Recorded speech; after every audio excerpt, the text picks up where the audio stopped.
What's going on is Anton from AntonDaniels.com. I appreciate you guys for continuing to rock with me, but I just got home off of an early morning flight, right? First thing through the door, I want to see my family. I love my family. You know, I'm a family man. I'm an advocate for families, right? Second thing, I got to get that hot shower because I got to throw the threads on. The threads make me feel like $1,000,000, but the third thing through my mind and all throughout the trip is that I gotta have that Teej pack. Teej makes my life uncomplicated. It's uncomplicated skincare for men. The first way that I started specifically was their level 1 system. It's a daily face wash to get rid of the dirt and grime on your skin. 2 times per week exfoliate and scrub to get rid of the dead skin cells.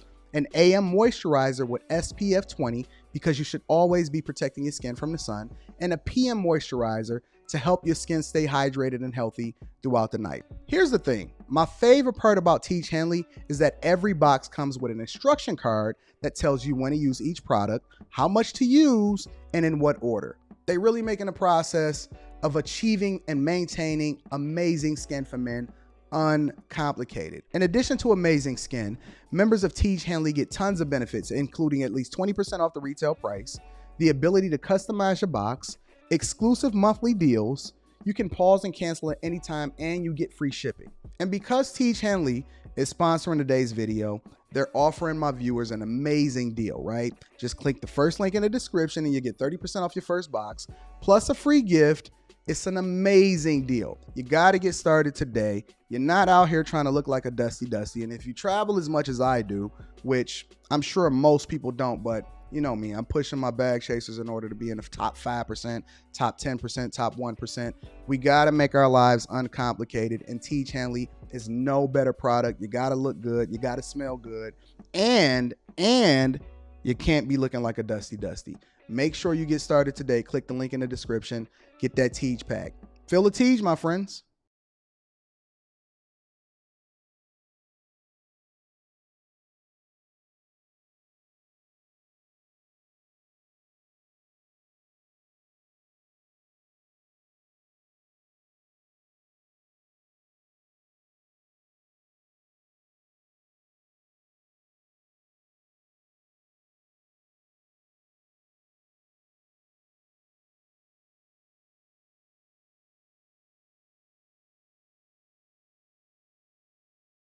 I'm up here muted, talking. Whew, it's been a heck of a morning, hasn't it? Good grief. Why can't everything just go beautifully? I'm up here snapping, trapping, rapping. Ugh, I don't know what's going on, y'all. I'm frustrated. I'm very, very frustrated. Very, very frustrated. But what's going on is Anton from AntonDaniels.com. I appreciate you guys for continuing to rock with me. Welcome to another edition of the Millionaire Morning Show. I am your host, Anton Daniels. Hopefully everybody tuned in for the show that we did last night. It was very unexpected and very entertaining. It is Thursday, June 1st, 2021. Or 2021.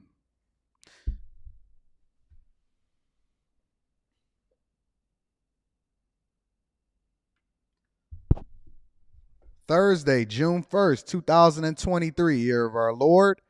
And we gonna rock. We gonna rock. Let me see what's happening out here in these streets, man. Before we get to the housekeeping. What's up, family? What is up, family? I think I'm just restless. I honestly just think that I'm restless. And I don't think it's physically. I think it's something else. I don't know what it is. I don't know what it is.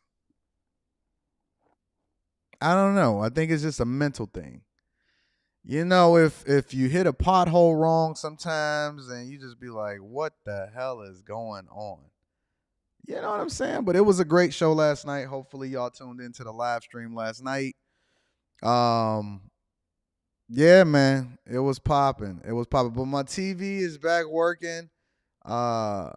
We getting it popping. Everything is going absolutely awesome. I can't ask for a better group of people in the audience to get it popping other than you guys. So welcome to the morning show. Glenn Bronner said you had a great show last night. Thank you, Glenn, for tuning in. I am going to be reading super chats throughout the show. Weather is good. What more can you ask for? I'm here. We cooking. Honestly, I'm going to be honest with you. I think that it's just me being frustrated at the idea that I'm even having to consider or be bothered by the idea of what I was talking to y'all in the beginning of the show yesterday of having to go into the office.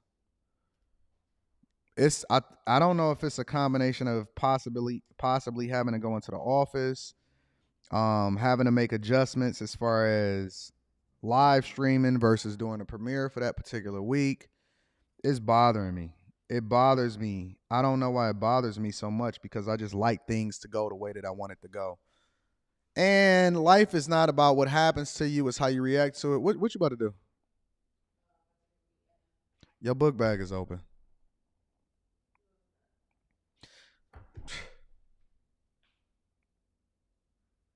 I'm looking at your book bag open and you telling me that it's not open. I'm literally looking at your book bag open and you telling me that it's not open. You don't see it on the side? Jesus Christ. I'm looking at her walk out the door. Her book bag is open. I said, your book bag is open. She said, no, it's not. I'm looking at the stuff falling out her book bag and she's telling me, no, it's not. Listen, man, I'm just being extra. Never mind me. I honestly believe if I had to pinpoint it, I couldn't sleep last night. I was bothered the fuck out of my mind at the idea of having to go back into the office. Oh, Jesus. That jabber bothered me. Woo! We gonna figure it out, y'all.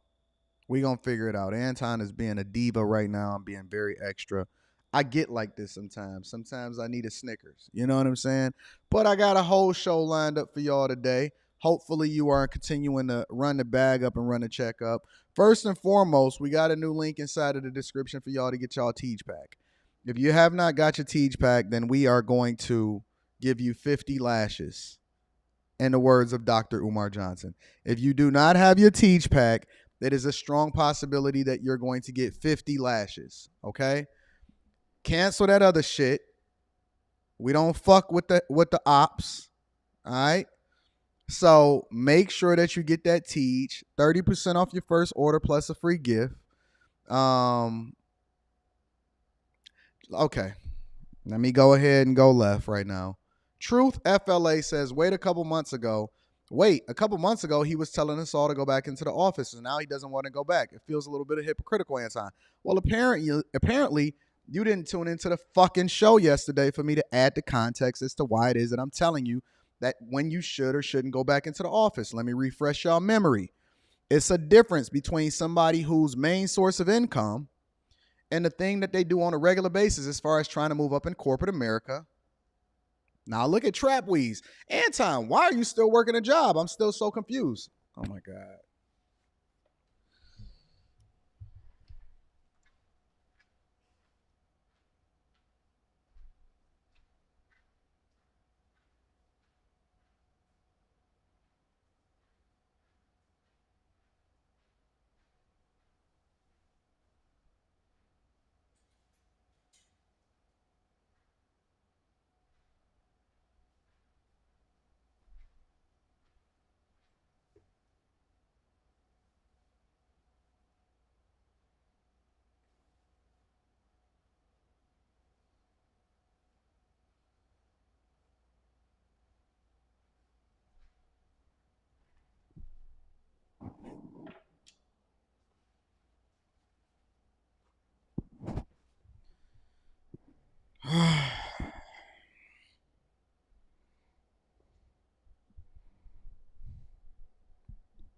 Okay.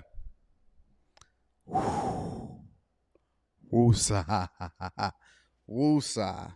Tell me you don't watch the show regularly without telling me you don't watch the show regularly. Okay? Let me explain it for the people that's not paying attention and not watching the show regularly. All right? So, here's the thing. For those of you that have a regular everyday job. Let's say you're in corporate America. What I like to explain to people is if you want to move up in corporate America, you have to become more visible because people then do things because they like you, not necessarily just because you're the best at what your job is. And so as you continue to go up the corporate ladder, you have to become more of a networker. The best way to network, and especially to get a leg up on everybody else, is if you are visible, you are in the office, you are participating. That is the thing that you then need to do more effectively than everybody else in order to be able to get that opportunity that has been eluding you. You need to do drive-bys, have one-on-ones, be visible in person, all of this other type of stuff, okay?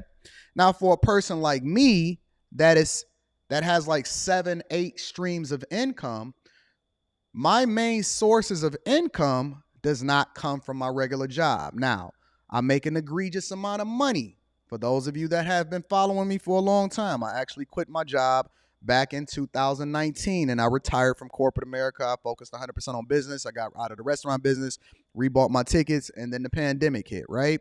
So I'm doing really well in business. Everything boomed off, and then we're doing great in corporate America. If you are not a part of the Patreon and you want to see how much I make in corporate America as a result of going back, because I was recruited by somebody based off of my network and they told me to name my price. They also gave me plenty of options and not having to go into the office, although they alluded to the idea that every once in a while I may have to come into the office if we have foreign customers coming in, and I might have to entertain that, okay? I've met all my criteria. I've got all of my bonuses. And so as a result, because it does not affect my business, because it does not affect what it is that I'm doing from a live streaming perspective, because they understand that and I'm not looking to have any more upward mobility, because additional upward mobility would then expose me to the idea that I have to become one of the faces of the company, which would then be bad when it comes to content creation, especially considering the things that I say online. So I'm not looking for upward mobility. I'm just getting additional bags because it's an additional source of income. But when I have to take into consideration the possibility of going into the office, that then starts to mess up the flow of what I do on a daily basis as far as running my businesses and live streaming. So for those of you that are looking to have upward mobility and get raises and promotions, you need to become more visible. For people like me that have multiple sources of income and it's just extra, I do not want to go into the office because it messes up the flow of what it is that I have going on. So now that you guys are caught up, now you can possibly understand my frustration of having to go into the office if things are not ideal based off of how it is that I run my life on a day-to-day basis. Okay? All right. Now that we have all of that out of the way, and now that you can possibly understand my frustration, let me get the rest of the housekeeping out of the way. Make sure y'all get that Teej pack, 30% off your first order plus a free gift. Link is in the description. We don't fuck with the ops, okay? So if you got any other Teej, get rid of that shit and come over here and get this Teej pack, all right? That's A. B, best day to join the Patreon is the first day of the month. I am not going to tell you over and over again to do the thing that's in your own best interest. The best day to join the Bag Chasers. I am releasing a exclusive video now. If y'all missed out on the webinars, if you missed out on the mastermind sessions, if you missed out on the most recent videos that I've dropped inside of the Patreon, the recordings are there. But you want to get them at the time that I drop it because it is going to be the most pertinent based off of the time frame in which I recorded it, because I'm paying attention to the things that the people are saying in the Discord that they want to know about. I'm dropping an exclusive video tomorrow inside of the Patreon. You do not want to miss it. If you do not know the type of content that I put inside of the Patreon, you need to ask your friends and family that are a part of the Patreon, because the bags are insane. The insight is crazy, and the receipts that I show to back up what it is that I'm showing you and telling you is incredible. All right? So make sure you tap into the Patreon. Link is in the description as well as pinned to the top of the chat. Do not miss out on your blessing and an opportunity to connect with a bunch of people that go in the direction that you're going in. Let me also give you a little bit more insight of what we got coming up in the Patreon. We got the Patreon meetup in New York coming soon. Make sure y'all tap in and let me know on that post inside of the Patreon whether or not you're showing up, so I can make sure that I accommodate you and we can get a venue or a location that's going to be ideal for everybody because it'd be a vibe. Secondly, I'm doing an Invest in Your Business series where people come and pitch me like Shark Tank. I give you the seed money to start your business. I don't want any part of your business. I don't want anything that comes along with your business. I just love what it is that people put together. And so as a result of being able to help out and really be able to enjoy my people, I want to fund and give you the seed money to get your businesses started off the ground. So I did it before inside of the Patreon. Those recordings are up. Make sure that you guys join the Patreon so that you can get on the list for the people that want to pitch me, because I'm putting together a budget of being able to get, I don't give money away. I invest in people, but I do not need anything in return. I want your businesses to flourish like what I'm doing and what I'm showing you inside of the Patreon. So if you are not a part of the Bag Chasers, link is in the description as well as pinned to the top of the chat. Okay? All right. Let's get into the show. I'm not even going to do no monologue because I just want to get right into the thick of things. It's going to be a phenomenal week. It's going to be a phenomenal week. I tell you that. First thing that I want to get to is the BS. First thing I want to get to is the BS. All right. Shout out to Atlanta. It's y'all turn. Shout out to Buckhead. It's y'all turn. Now, one of the things and one of the reasons why this story intrigued me is because the woman in this story, as painted by the news, is just a regular everyday woman that just so happened to be caught in the crossfire of an execution in her Uber. Now, you know that we done brought Detroit to the front of the congregation, Los Angeles, San Francisco. Oh, and my favorite, Chicago, Philadelphia, Kensington Avenue. I see you. But you guys have sent me this story, and so I had to do a little bit more digging versus just reacting to the thing that the news paint. Because, you know, when the news say stuff, it ain't the full picture. But I think that y'all gonna really be, you know, paying attention to this because it's eye-opening. And this is also a lesson for my ladies before we get into the Shannon Sharpe conversation, before we get into the housing market, before we get into Yeezy, Adidas, all of this. I want to bring to the forefront of your attention why it's important for you to make sure that you're doing things on the up and up and surround yourself with the right thing. All right? Let's get into it. Make sure you hit a like for the YouTube algorithm, subscribe to the channel, turn on your notifications. It's going to be a hell of a show today. I can guarantee you that. Let's get it popping, y'all. And we pick back up with that breaking news we've been following for you right now at 8:30. We know that a woman is dead after a shooting in Buckhead on Lindbergh Drive. So we want to check in with our very own Rebecca Schramm. She has been out there talking with investigators and gathering details. So Rebecca, what have we learned about this?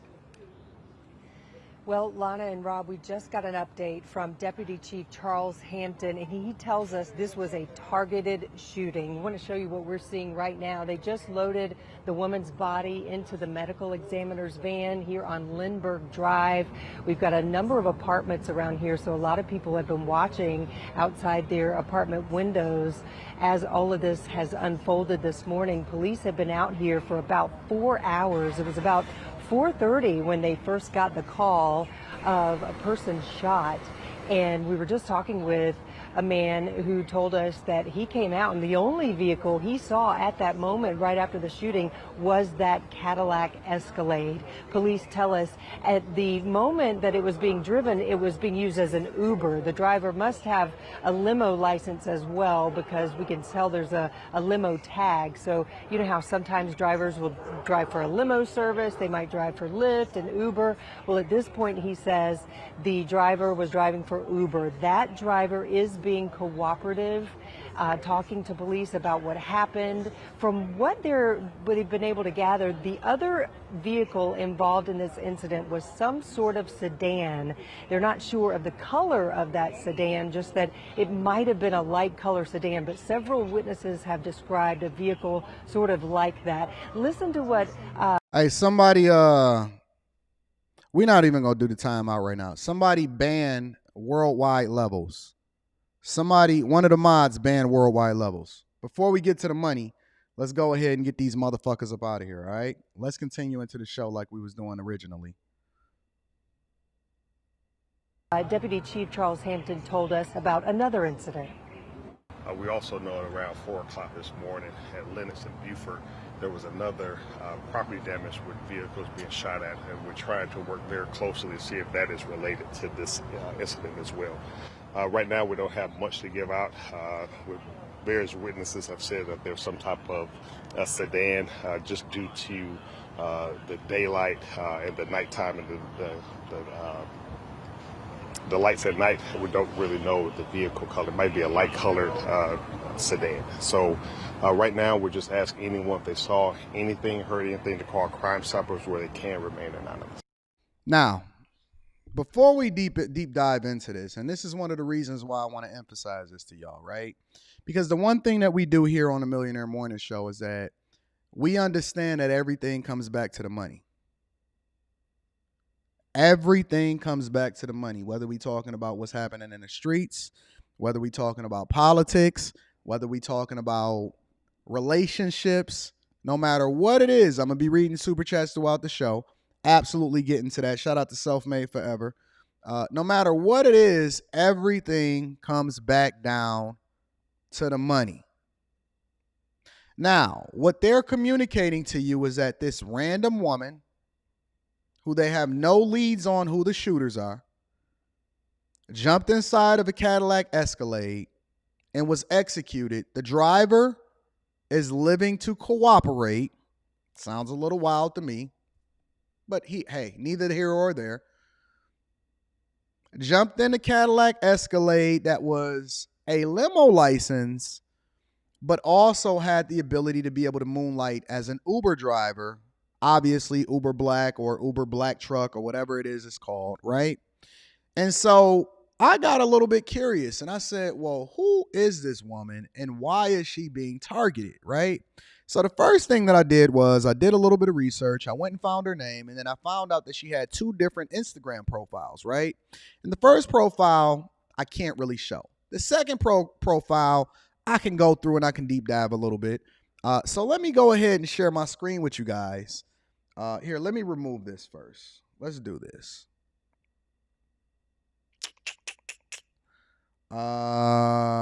Let's go here, and then let's go. I don't want to show everything, so I can't really show it, right? So this is the woman right here. And I don't presume to know anything, but the only thing that I can do is I can show you what's happening. This is the woman right here. All right.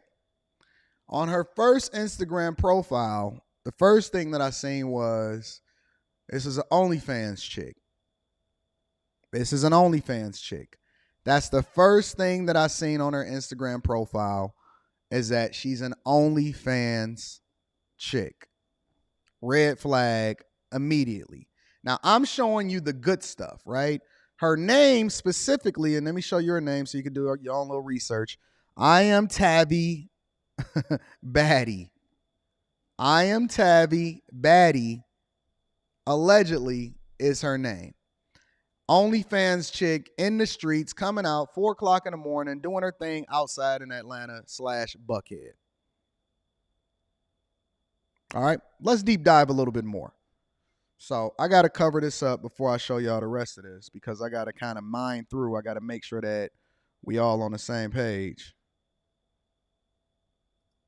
All right, let's pull up another one for y'all. I'm gonna show y'all what this profile looks like. Now, that does not mean that I condone or I can justify. And shout out to everybody that's in her comments, throwing her the fire emoji and all of that other type of stuff and the heart emoji. Now, I can't justify that anybody should die for anything, but I don't know what she was into. But let's continue to mine this out.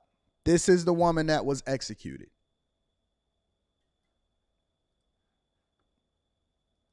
Shout out to my Atlanta people. Let me cover that back up so I can mine through and give y'all a little bit more insight of what it is that you guys were dealing with, okay? Let me back up a little bit. I'm trying to do as PG rated 13 as much as possible, all right? Shout out to all of the fire emojis. You see a theme here? Don't worry about it.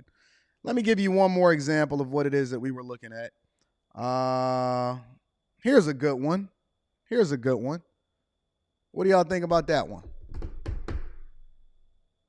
What y'all think about that one? One more?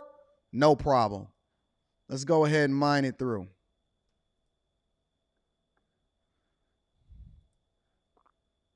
Actually, I'm not going to put that one up. Here we go. There she is. That is allegedly the woman that was executed in the middle of the night in Buckhead in our great state of Georgia. Got to get them front row seats. I wonder who put her there. Mayor said very, very talented. Interesting. Front row seats at the Hawks game. Let's get back into the show, ladies and gentlemen, because I want to continue to mine out exactly what's going on here so that you guys can get an accurate picture of what it is that we're dealing with in our community. All right? Let me go ahead and get back to the bullshit. To this incident as well. Right now, we don't have much to give out. Various witnesses have said that there's some type of sedan just due to the daylight and the nighttime and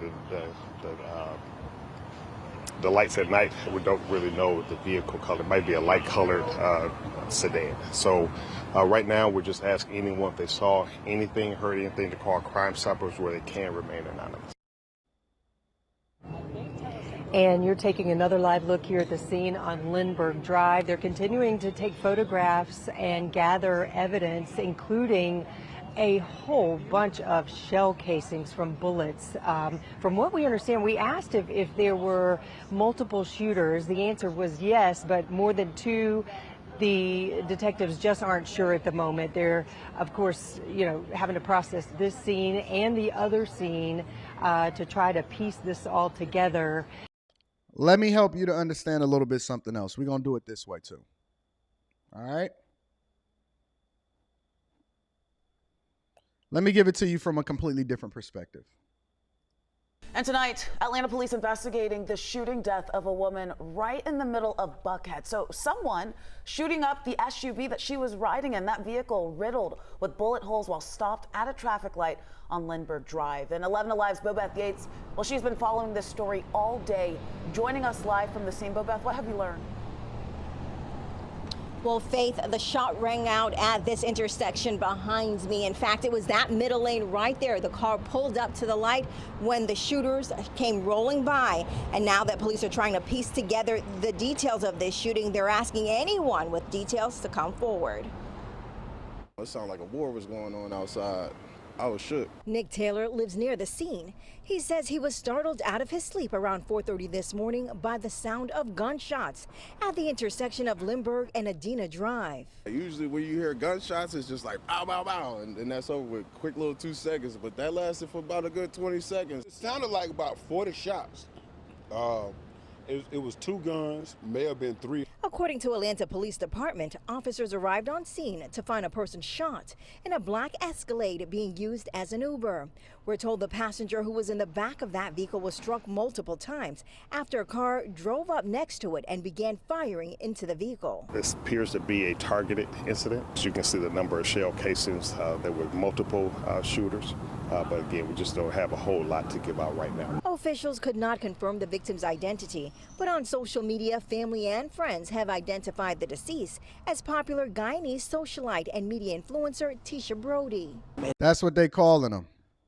They calling them popular socialites and social media influencers, not dancers, OnlyFans chicks, and chicks that's out here for the streets. Can we just be absolutely clear? They're going to say, Anton, you're not compassionate. Anton, you're not focused. Anton, listen, when you get targeted for a hit, that's not what we call socialites. That's not a socialite. That is a person that's out here doing the things that's the worst for us in the communities and the streets. That's not called being a socialite. That's being involved in shit that you shouldn't be a part of. Let's continue. It turns out she only lives in the next block, so she was less than a block away from home. I think they just caught her at the red light. It looks like that she was ambushed. That was an Uber driver. She was in an Uber, and the Uber driver was unscathed. And as police worked to piece. So they shot for a good 20 seconds, 25 seconds, over 40 shots, all of that. And the Uber driver were completely untouched. Come on, y'all. Come on, y'all. Because this is more than just what it is that you see on the surface.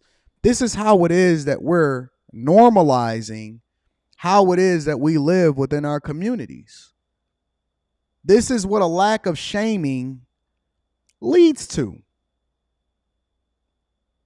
The Uber driver is completely untouched.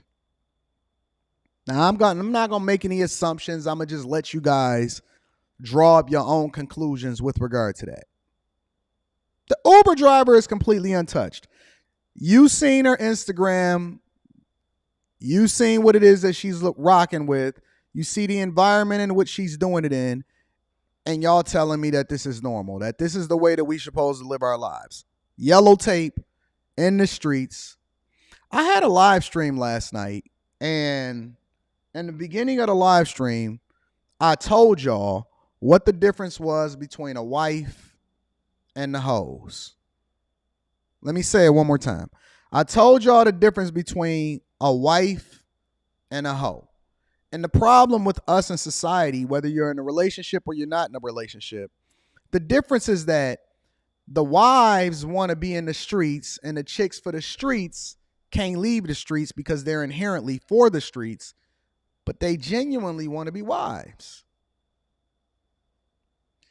And more women are caught up in the streets, and even our good girls want to be for the streets. And this is what's waiting on you. This is what's waiting on you. When you attach yourself to a specific element, what you get back in return is going to be the streets. And I don't know where y'all from. I don't know where y'all was raised. But what I'm trying to tell y'all is that the streets love no one. The hood, the streets. I was talking to my dog, Trey Little. I was talking to him off screen. And he was like, Anton, yeah, man, we need to buy back the block. And the only thing that I can think to myself was, man, fuck the block. Fuck the hood. Fuck the block. Fuck all of that community stuff. It's over. It's over. It's done. It's wiped away. Listen, you gonna spend your time, your lifetime, trying to fix a community of people that is determined to do what it is that they want to do when they want to do it. I'm not going back to the hood. I'm not buying back the block. I'm not interested in fixing up something for people that don't even give a fuck about their own community. I'm not interested in participating in your success when you don't even want the thing that's best for you. We not doing it no more. It's over. It's completely finito. It's done. For my fellas and all of my bag chasers, make sure y'all tap into the Patreon. Link is in the description as well as pinned to the top of the chat. Leave them be. Let them be for the streets. Is no amount of box or pussy, for that matter, that is worth putting your life on the line for these type of chicks that's associating with the street. Think about it like this. You could connect with a chick. You chilling. You done did your thing your whole life. You having fun. You enjoying your life. You go out. You take a chick home. Because this is very much what happens to guys all the time. You take a chick home to your crib. Somebody following her, or she can get you set up. And so what often happens at times with a lot of dudes is that they get caught up in a crossfire with not even truly understanding the type of person that they're dealing with. And so what I'm telling y'all is that it's important to align with the right group of people in the right network that don't put you in harm's way. Because you could have been the dude that was riding inside of the Escalade with her trying to take her home. And then now you fucked up and now your reputation is sullied because you aligning yourself with women that shouldn't even be in your presence in the first place. Let them be. Leave the hoes that's for the streets in the streets. It's people that's in the streets that want them. Let them deal with them. They want this lifestyle. They want to be on OnlyFans. They're not trying to be tied down. They want to slut it out. They want to be in the danceries. They want to be in the streets. They want to be Instagram models. Leave these Instagram model hoes alone. I'm trying to tell you, I'm warning you. This is nothing more than exactly what it is that you're going to walk yourself into, and it ain't no amount of box that's worth it. Ladies, for my ladies out there that feel like you got to hold your best friend down even though she out here doing shit she ain't supposed to be doing, leave your friend alone. Listen, love her from a distance. The only thing you can do is pray for her. Do not hang out with people that are not going in the direction that you're going in. It is going to ruin your life. It's going to ruin your mama's life. It's going to ruin your father's life. It's going to ruin your children's life. Walk away. They are not your friends if they're not living their life the way they're supposed to. I know y'all have some sense of loyalty and dedication and all of that. They are not your friend if they are not living their lives the way that they're supposed to. So that's how we going to kick off the show today. It's a warning. Don't say that I didn't tell you. Make sure you tap into the Patreon. Link is in the description as well as pinned to the top of the chat. All right, so let's really get started with the show. Look at this chick.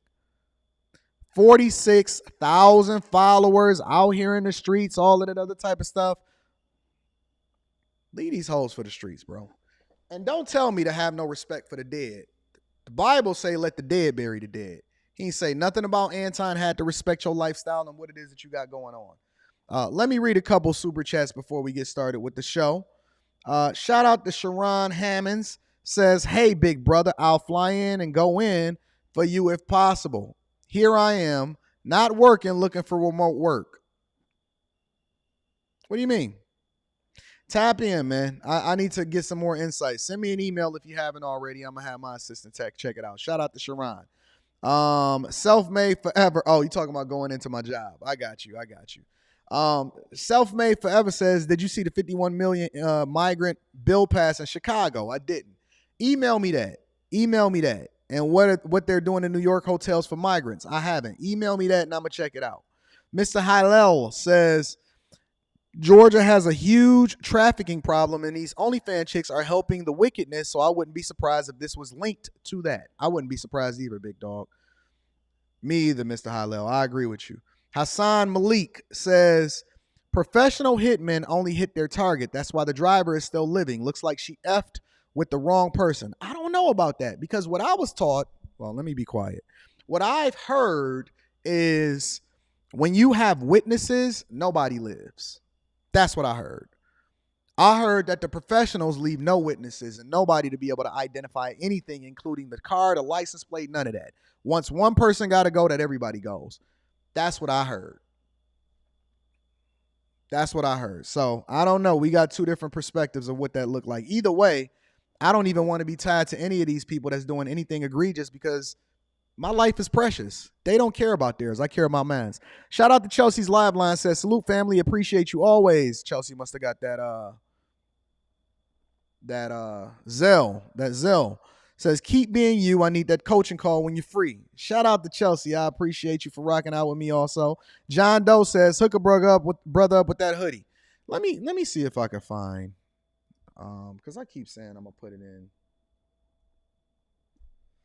ShopGodBless.com is where I got the hoodie from.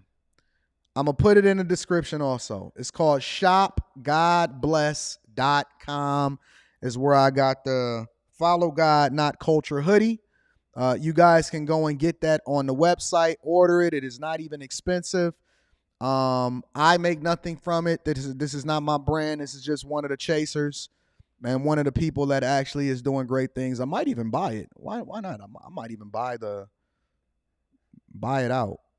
Who knows? Oh, man. Let me make sure I get that together. I'm going to put it in the description also. Let me get it. This is where I got the hoodie. Boom. All right. So don't say I ain't never did nothing for y'all. ShopGodBless.com is where I got the hoodie from. Buy the hoodie. There you go. All right. So there's the hoodie. You can get the Follow God, Not Culture hoodie from there. Tell them Anton from Anton Daniels sent you. It's only $60. Oh, snaps. Hold on. Let me see something. It's sold out. Let me call him.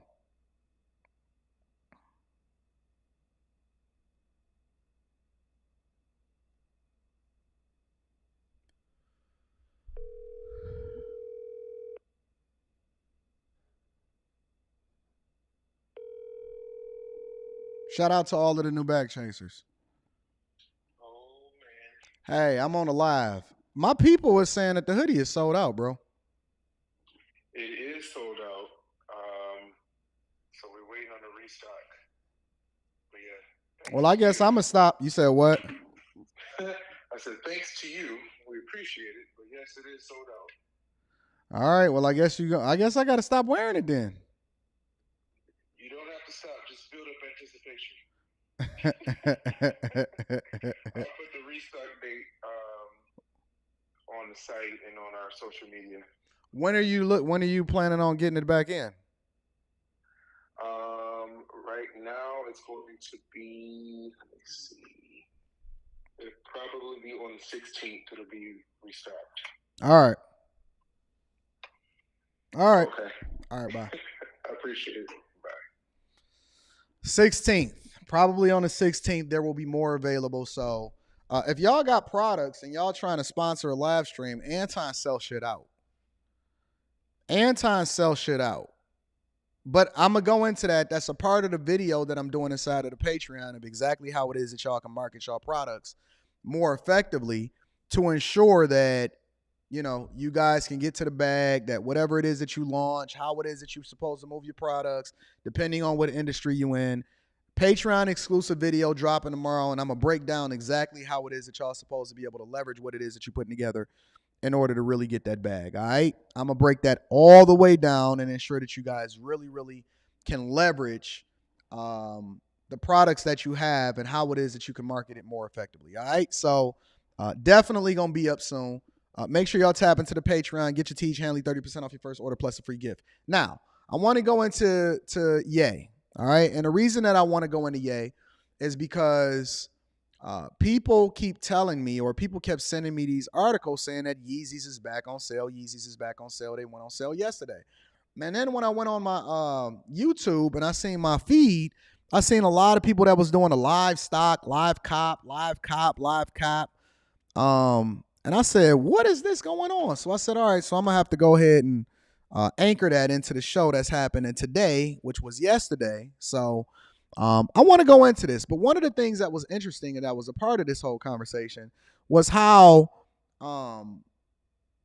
Adidas and the deal that they had, but then also on top of that, they attempted to refreeze Ye's money in Chase Bank, the $75 million, and the judge actually denied it. So we're going to go into that.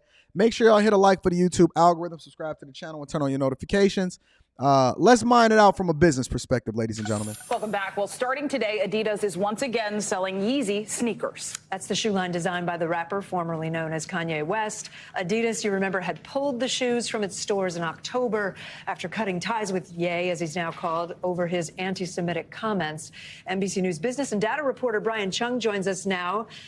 Brian, so Adidas hasn't really changed its stance on Ye. They're still parting ways, right? But they're selling the signature product now. Is it selling? Yeah, well, and they're officially on sale today. And for what it's worth, Adidas had been grappling for months about exactly how they would go through the over $1 billion or so of inventory related. Allegedly, it was $1.5 billion. $1.5 billion. Now, the caveat to this whole thing is allegedly this is a one-time hit.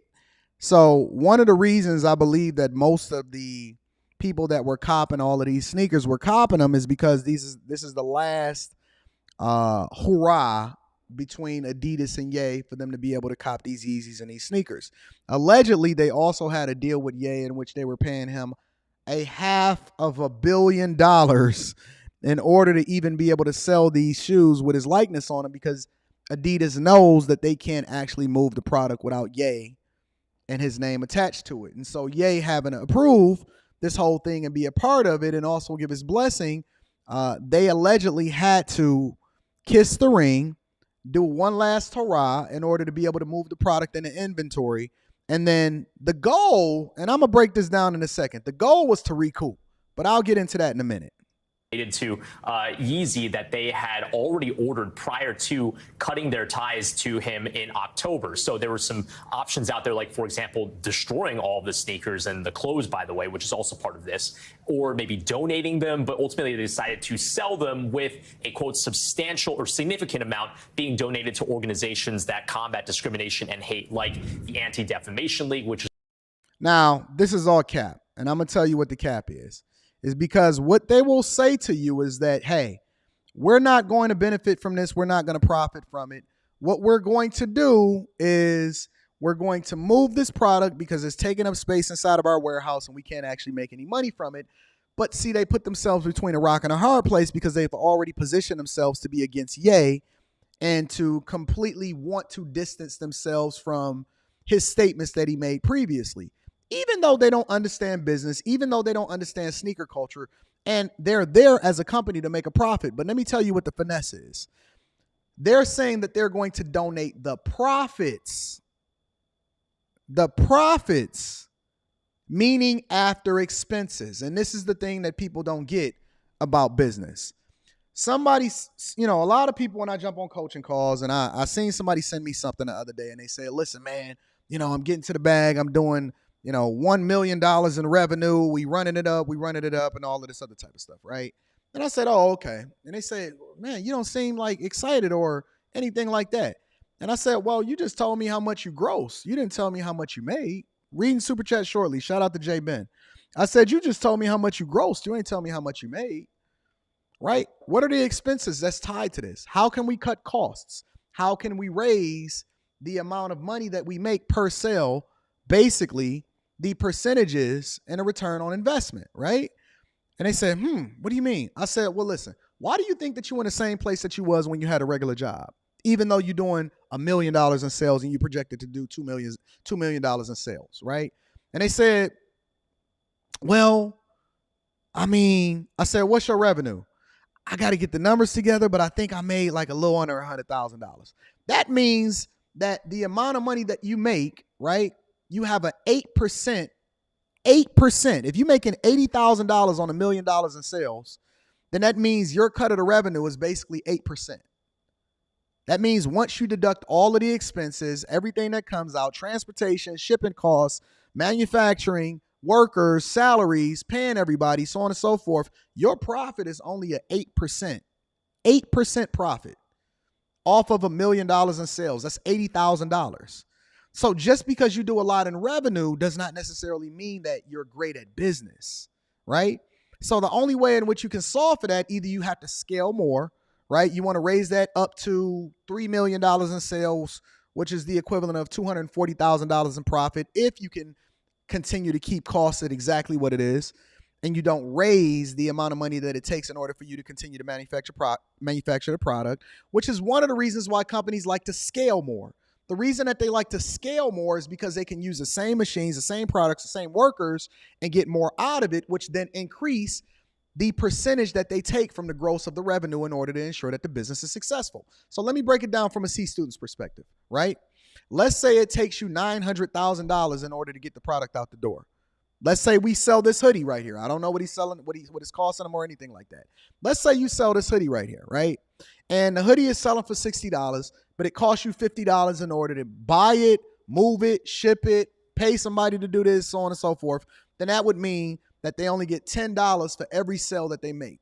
So the goal at that point is to drive out costs. How do you drive out costs? Now you have to start reinvesting in what it is that you do on a daily basis. You may have to start bringing everything in-house, right? Instead of having it drop shipped. You may have to buy the machines and make a capital investment so that you can then drive out 30, 40, 50% of the cost so that when you sell it for $60, right, then you can keep $30 of the profit. Or you try to figure out how you can raise costs and cut, or you can raise the price of the hoodie and then cut the costs, right? And so when you're cutting the costs, you're bringing it in-house, you getting more revenue, everything is selling out. So maybe you sell it for $70, $75 instead of selling it for $60, but then you also driving out the cost too, right? And this is one of the reasons why you then start to have credit, because credit allows for you to expand the business right? And this is the difference between people that say that they want to get a business loan and things like that. Most businesses fail, but if you can then proof out the business concept, which is one of the reasons why I'm doing invest in your business, let me seed your business and give it its startup money so that you can then proof out whether or not this is actually a sustainable business or not, right? Then once you prove out the business concept and you expand it, you can justify getting a loan because you know you're going to pay it back and it actually pays for itself. You don't want to continue to carry a lot of costs associated with the business without making a profit and a revenue, okay? So what Adidas is basically doing is they saying that we're going to take the profit and we're going to give it to all of these other organizations, right? In reality, they've already made the capital investment in order to build the shoes, and they're still having storage and maintenance and all of this other type of stuff. And so what they're really going to do is they're looking to recoup. They're looking to make back the money that it took for them to actually put into manufacturing the product, pay Ye his cut, right? That comes out of it possibly too. And then also recoup all of the labor and all of that other type of stuff that's associated with it. And then whatever is left over, let's say they have an additional 8%, right? From whatever it is that they do, the billions of dollars that they do in sales. Then they saying that, okay, whatever is left over, we not going to profit from it, but we definitely are looking to recoup. So it's called a white lie because they're not donating all of the sales. They're donating proceeds from the profits in order to justify not having a continued fallout from distancing themselves from Ye in the first place. Bad all the way across the board as far as them distancing themselves from Ye. But let's continue into the show.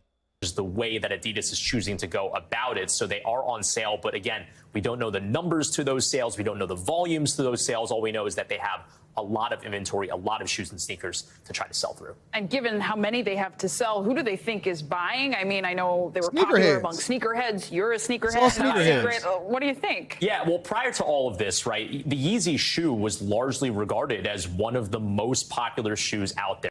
Check this out. Let me tell you how bad of a decision that they made in order to distance themselves from Ye. Yeezy accounted for 8% of the sales and 40% of the profits of Adidas. That's huge. Talk about driving out costs and really having a person that can run that checkup. 8% of the sales, 40% of the profits. That's crazy. You do whatever you have to do in order to keep your golden goose. You do what you got to do to make them happy. You don't let LeBron James leave out of Cleveland. You don't let Yeezy walk away from Adidas. You don't let Jordan walk away from Jordan and Nike. You keep the golden goose. Allegedly, based off of my research, which is one of the reasons why I completely divested myself and from the possibility of even investing in Adidas, 8% of the sales, 40% of the profits. You can't make that up. That's insane. That's insane. Those are GOAT numbers. GOAT numbers. Ye was Adidas. You would have it very difficult to actually get your hand on a pair of sneakers, and they would resell on secondary markets for 2 to 3 times as much. Not necessarily the case anymore because of the complete contraction in demand for those shoes because of the anti-Semitic remarks associated with the rapper that was partnering with Adidas to make these shoes. So who is buying it now? Well, you could make the argument that people who want to support these anti-defamation league initiatives to and this is how I know that these dudes that's on these programs don't know what the fuck they talking about. Every single person, and I actually did my research, and I was looking, and I was on different cop sites, and I was looking at how the numbers was moving, and I was paying attention to the people's chats that was going live, the live cops, and all of this other type of stuff. I follow everything from a business perspective. The people that were buying this shit, my daughter, it's funny, this is crazy. My daughter just sent me a text message. Look at what she sent me. It says, "Dad, can I get these? I tried getting them on an Adidas app like during a raffle, but I didn't win." Literally, during the show at 11:11 a.m., right now it's 11:36 a.m., my daughter sent me a text message. I wish I can call her to just show you. Dad, can I get these? She on StockX right now trying to get them, saying that she couldn't get them during the live cop. Man, these kids don't give a fuck about what it is that they said about the Anti-Defamation League. That ain't what it is. Everybody and their mama that was sneakerheads don't give a fuck. They trying to get them products, including my daughter. And my daughter has a wild sneaker collection. A wild sneaker collection. And look at me with my weak self. Yes, you can get it, lass. Yes, baby, you can get it. Everybody and their mama was trying to cop, was trying to get the best of it. People wasn't fucking with Adidas when they didn't have Ye's sign off. But once they got Ye's sign off, that tells you the power of marketing. It tells you the power of influencer marketing.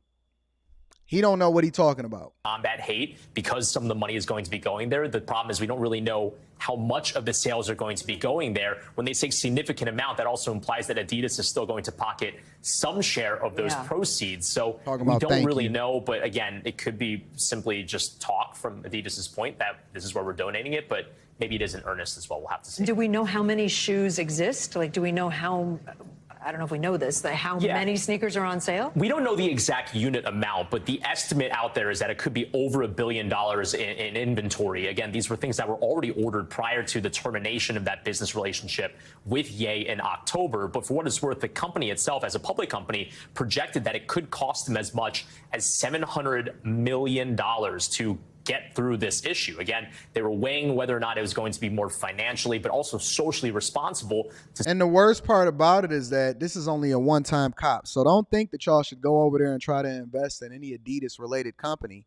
This is based off of my own recommendation. I don't really give financial advice as far as what it is that you should and shouldn't do. I usually just give my insight based off of how I see things. But I'm telling y'all that I don't believe that you guys should invest in any Adidas-related product or the stock itself. I don't even know what it's trading as because I'm not even interested in it. Do not. I'm recommending my people do not invest in Adidas because they have no true long-term strategy. The only thing that they're doing is putting Band-Aids on everything right now. That's the only thing that Adidas is doing is putting Band-Aids on it right now. They have no way to really get into the minds and the hearts of customers. James Harden ain't moving shit. Trae Young ain't moving shit. Yeezy was literally 40% of the profits. And unless they do another deal with Ye, hold off, ladies and gentlemen. Hold off on ever even considering the possibility of investing in Adidas, okay? To simply just destroy all of these goods or donate it somewhere instead of actually trying to sell it. But ultimately, this is the route that they chose to go with. Costly remarks, to say the least. Very costly. Brian Chung, thank you. So, considering that now, right? Take this into consideration. And I'm definitely going to be reading Super Chat. Shout out to my dog, Class E Beats. Considering that, ladies and gentlemen, let me also share my screen with you because I want you guys to see exactly what it is that Adidas is also trying to do and how they're still vindictive, even though they're the ones that moved on from the relationship. I want to show you exactly what it is that's happening right here, right? So it says specifically that, and I want to break this down for y'all, even while this happened, they still in court, and Adidas... Hold on, let me back up. Let's go here. They in court with Ye, and a judge denied their request to refreeze $75 million of Kanye West's funds. I don't see it. I don't see any way in which they can come back from this and repair this relationship at all when it comes to Ye. At all. So I would just completely remove myself from the possibility of investing in this company. Let me go through this anyway. Ye will maintain control of a large portion of his Yeezy funds. Per a decision by a judge this week, Adidas submitted a request to refreeze $75 million of the 45-year-old's money in the midst of their ongoing legal battle.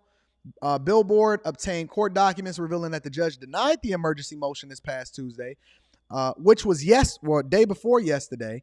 During a hearing in Manhattan, Adidas expressed concern over how Ye would use the money, stating that they would suffer irreparable harm if the funds are not frozen. You can't tell me how it is that I'm supposed to run my business. This is the latest chapter in their back and forth, which began November 2022. Adidas began litigation with the Donda artist after severing ties due to the anti-Semitic rants.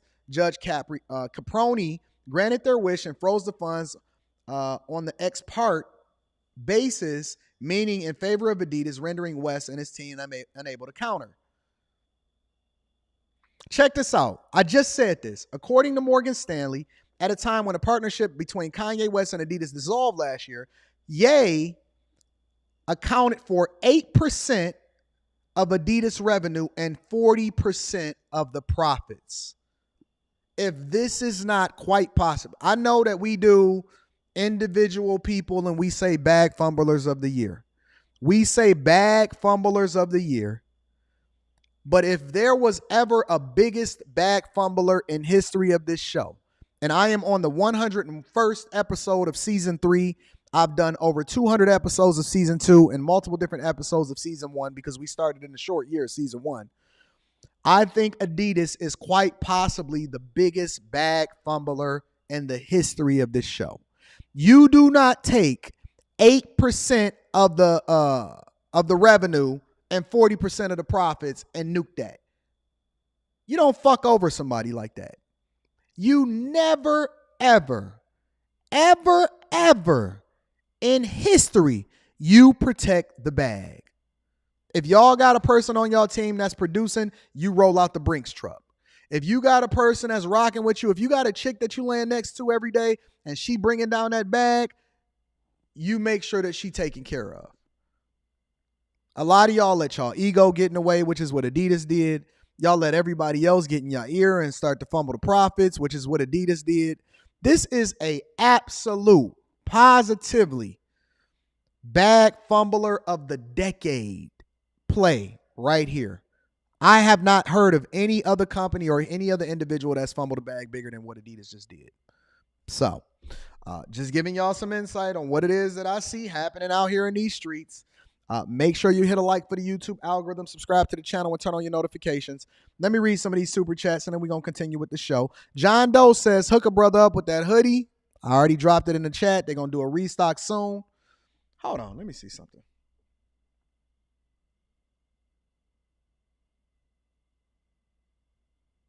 Somebody telling me that I should buy a basketball court and open it up in the city.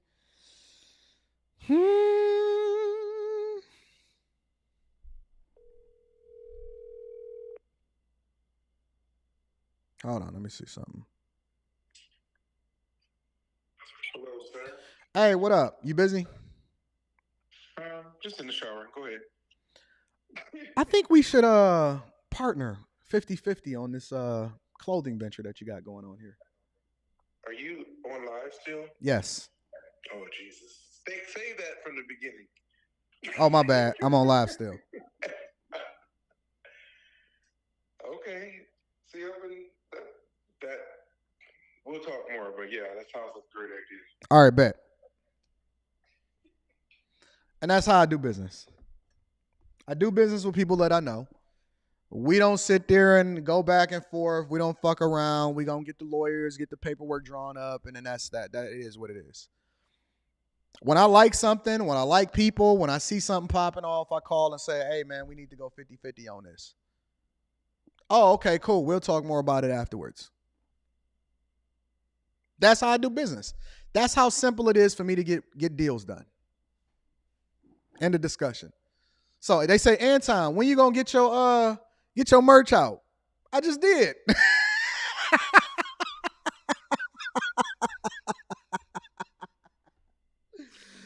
Oh, follow God, not culture. Follow God, not culture. All right.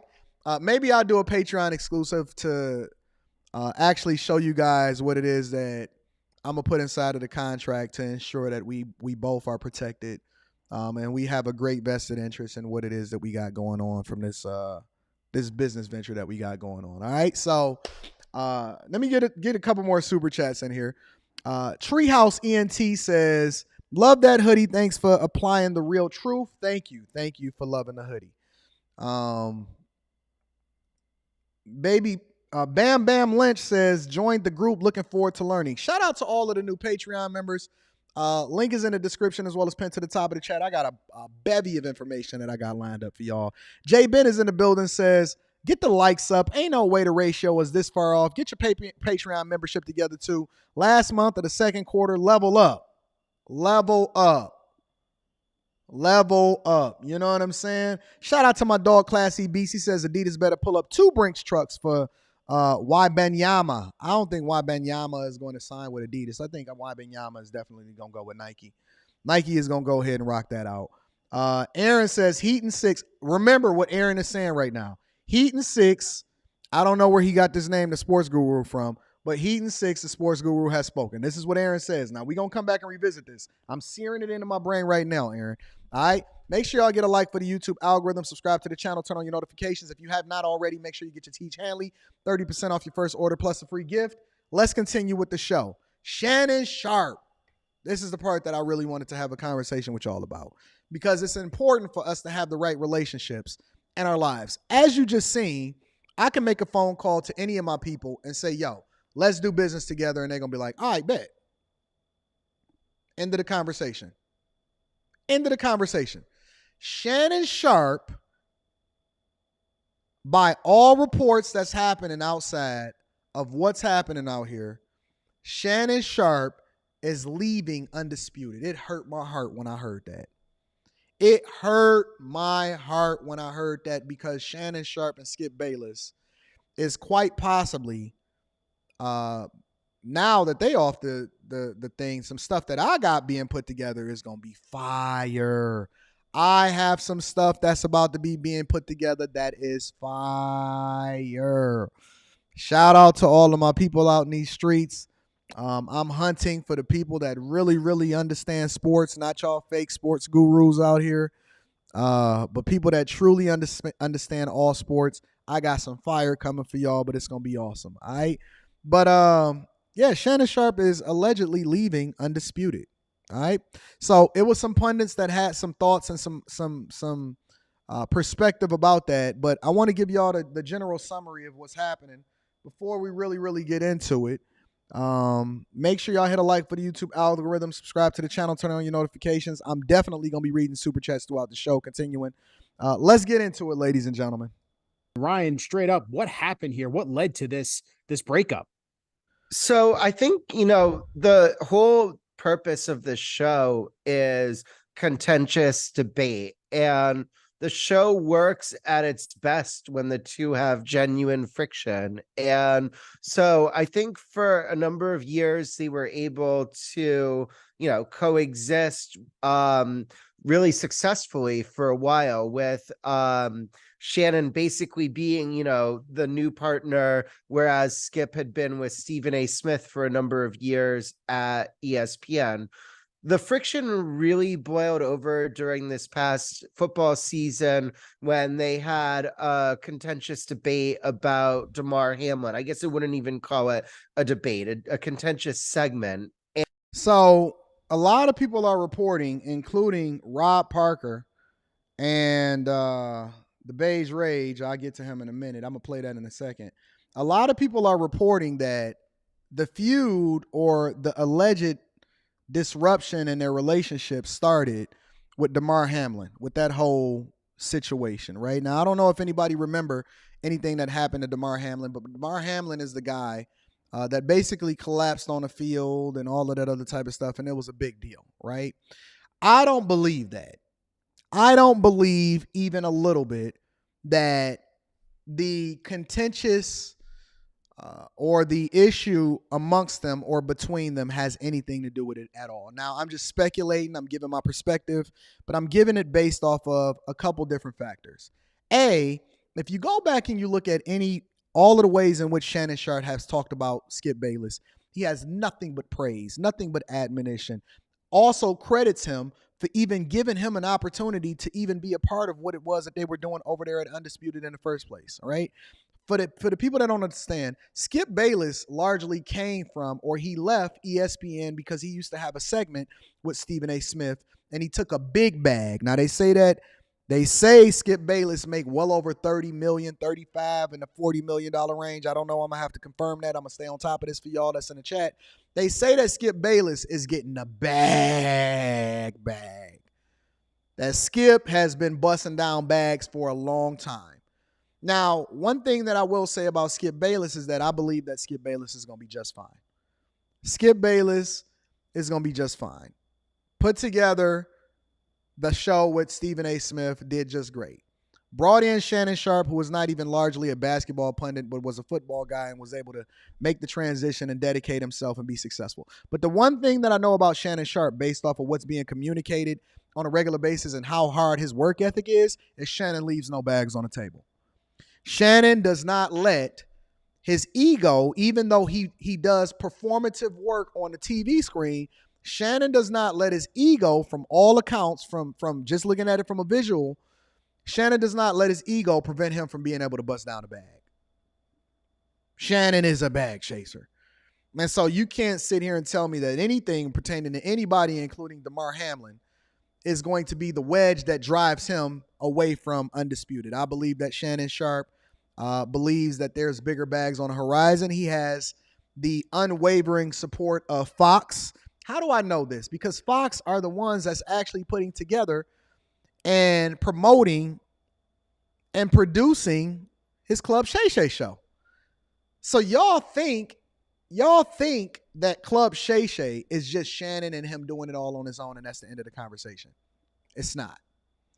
Club Shay Shay is actually produced by Fox, which is also the producers of Undisputed on Fox Sports. And with Club Shay Shay taking off and Shannon showing that he can actually do more than just sit on the panel and dispute what's going on with Skip Bayless, I think that Shannon now has the confidence to continue to go on and do other things. And he has largely decided that it's time for him to move on to bigger and better bags, possibly outside of Undisputed. That's what I believe. I believe this is 100% a money play, has nothing to do with his relationship with Skip Bayless whatsoever. But let's continue. And at that time, I think it just became clear that Shannon had enough on the show. Basically, I don't believe the way it true. works behind the scenes is I think Shannon probably felt that he deserved equal consideration as Steve. What article did you read? I'm curious. That's kind of been my impression in my reporting. And so I think it just came to a head with that Hamlin situation. And I pulled up an article. I'm about to show that for y'all after I show this. From that point, it became a matter of when and not if Shannon was going to move on from the show. And the other part of this that you reported is that Shannon is expected to be out after the NBA Finals this year in June. So my follow-up question to all this is, what happens with this show Undisputed and Skip Bayless? So the short answer is I don't know, but the long answer is my guess, just from observing these things for a while. I feel like there's no. All right. I don't really care about what he feel like. I'm going to go over to this article and I'm going to share this with you guys because I want to mine this out. And I think that this is important in order for us to really add additional context to what's going on. So this is according to Sports Illustrated. All right. So Sports Illustrated is saying this. And let me just share my screen with you guys really quickly. Sports Illustrated is saying that Shannon Sharpe is leaving Undisputed and taking Club Shay Shay with them. All right. Saying that. Let's move this over here. Actually, I don't want to move it over there. All right. So let me do this.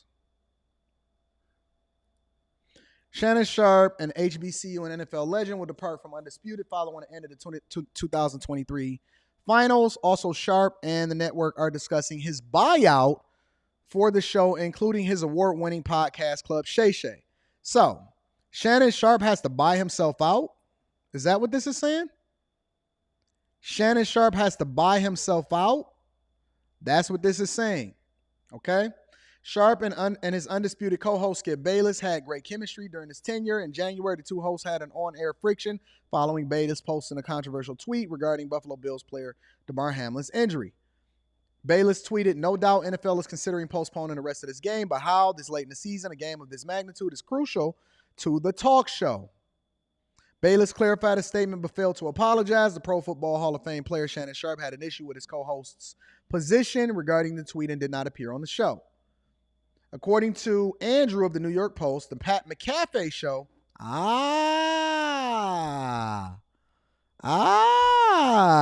Okay. We'll get to that. We're going to get to that, Super. 1 second. I'm going to talk about the buyout. According to Andrew of the New York Post, the Pat McAfee show is planning a switch from FanDuel to ESPN for a 5-year, $85 million deal. McAfee, a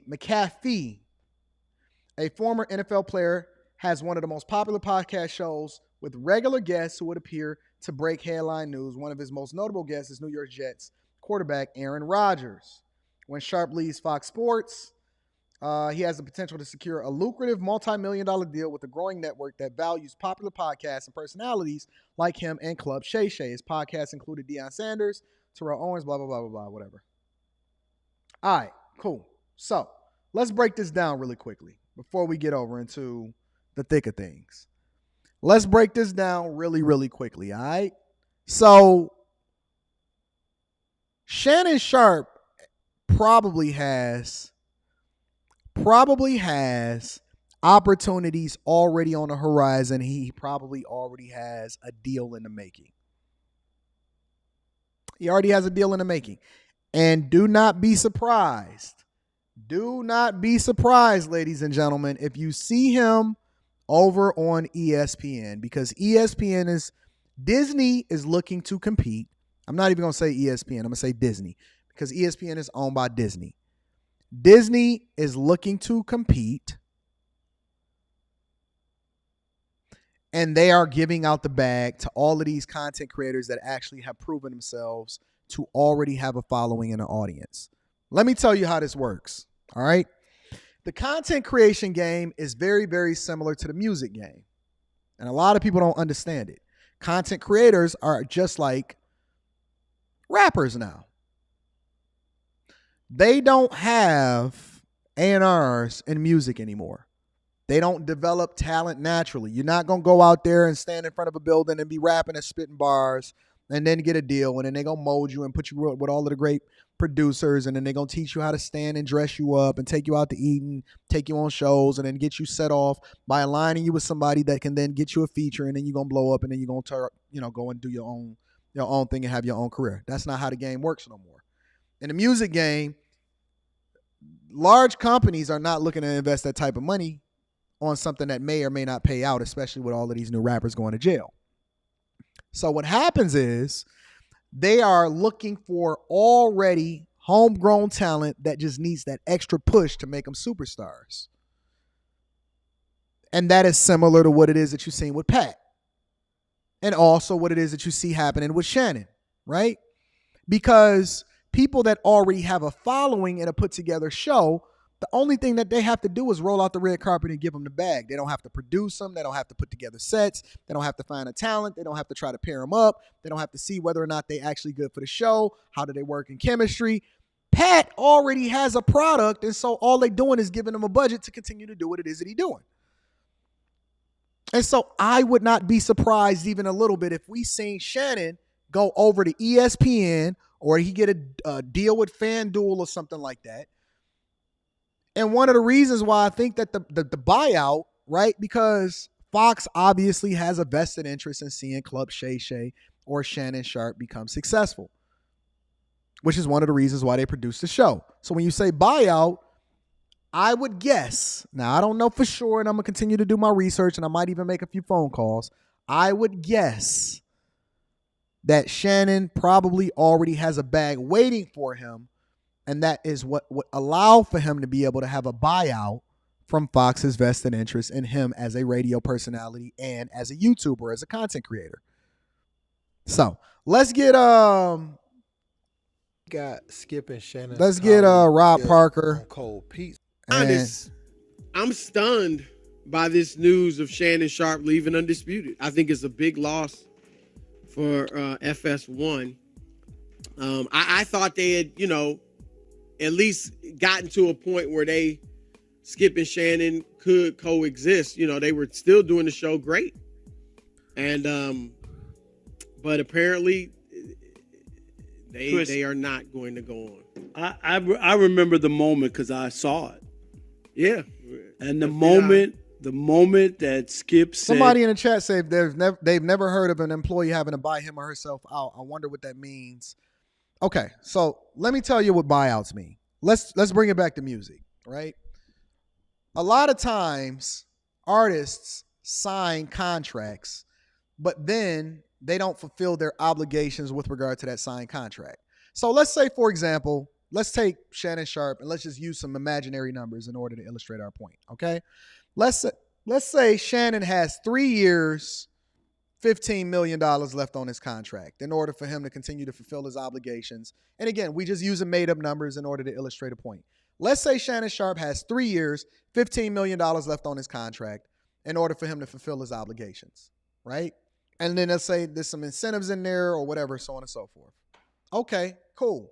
Let's also bring it back to music. Let's say an artist has 3 albums and they're already a popping star. So one of the things that we've seen play out in music, the Lox, Diddy, Mace, they may have continued obligations on their contract. And so what you would do is you would negotiate a buyout. Even basketball players and sports people, they may have a certain amount of money guaranteed left on their contract, but in order for them to leave and go over to a competitor, right, then you have to be able to get a buyout, which basically is the company or whoever it is, the owner or whoever it is paying you or you have the contract with, giving you their blessing for you to leave your current obligation in order to go somewhere else. Okay? So that means that they have to negotiate whatever that deal is. Hey, you pay me this amount, and usually from a basketball perspective, what they say is, okay, listen, buy me on my contract. You're not going to be paying me anyway. You're going to be on the hook for the obligation in order to do so. What that would do is you give me a one-time payment, and then it opens up the budget and a salary cap for you to assign additional talent and not take the luxury tax hit in the future.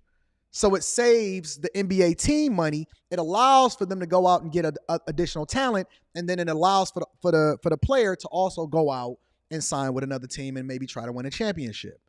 If you're talking about a record deal, right, a lot of these artists will say, listen, now I'm valuable and I don't make as much money as I think I should make because of the contract that I signed before. Well, they wasn't as valuable and the company was actually losing money by investing in them before they started selling records and doing really shows and becoming superstars. It was the machine that pushed them to be successful, right? And so what they do is they say, listen, I want to buy out my contract. And so they buy out their freedom, which allows for them to go independent or go and sign another deal in which they feel like is more lucrative. Somebody said it in the chat. Jay got it the hard way. Floyd bought out his contract and then he made $1 billion.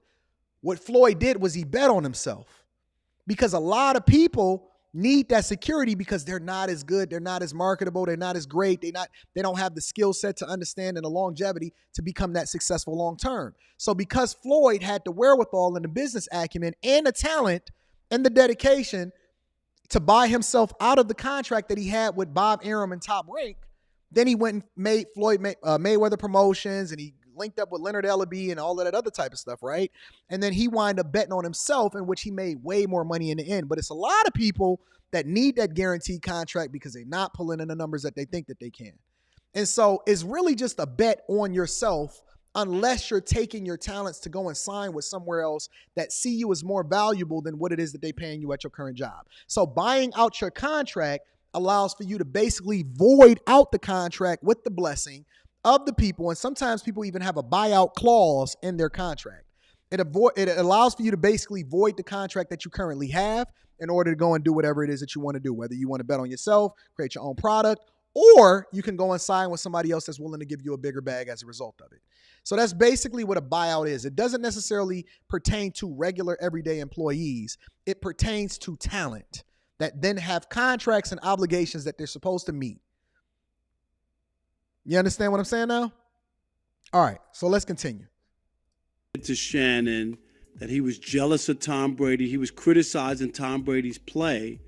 And Skip basically said that like the criticism wasn't valid, and the only reason you're criticizing Tom Brady is because you're jealous of him. I at that moment, Chris, I said that I'm gonna be reading super chat shortly. Make sure y'all tap into the Patreon. Link is in the description, as well as pinned to the top of the chat, because we got an Invest in Your Business series and that, well, actually, we have the invest in your business. I'm going to give you the seed money based off of your pitches and whether or not you got a good idea for y'all to be able to start y'all businesses inside of the Patreon. We got the meetup coming, and I got a video that I'm dropping for y'all tomorrow morning.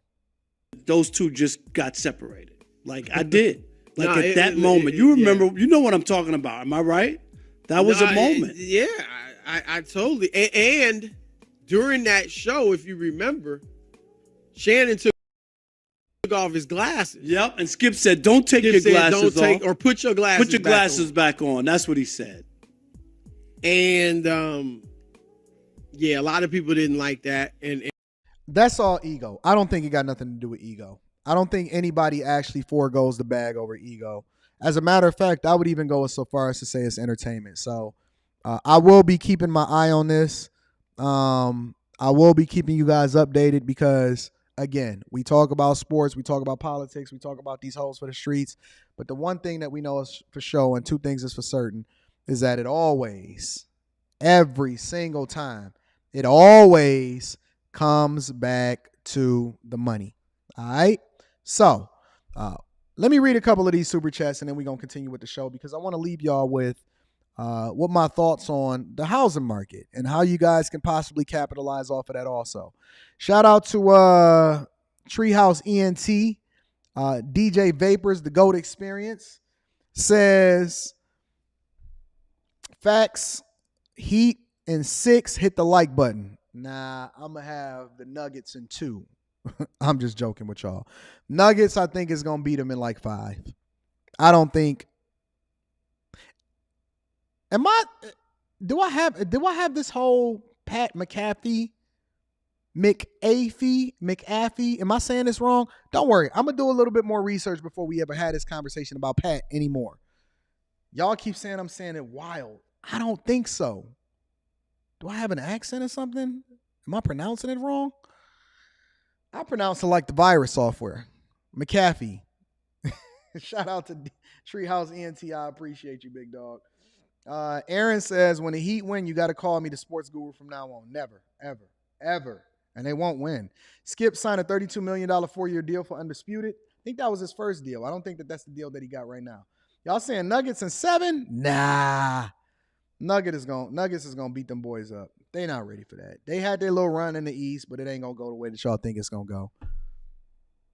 McAfee. I've been saying it wrong. Let me pull it up. Because y'all pissing me off.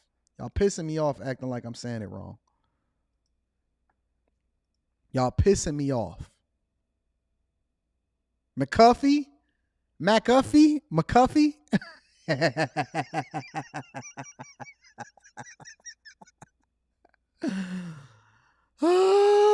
And why y'all keep spelling it out like I didn't see it the first time? I see what it says. All right. I got it. I got to figure this out now. I have to figure out what they saying.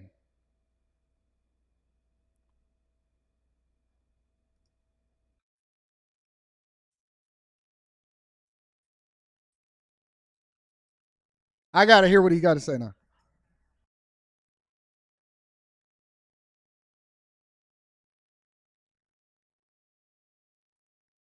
Hold on, let me see if I can. I got to figure it out now.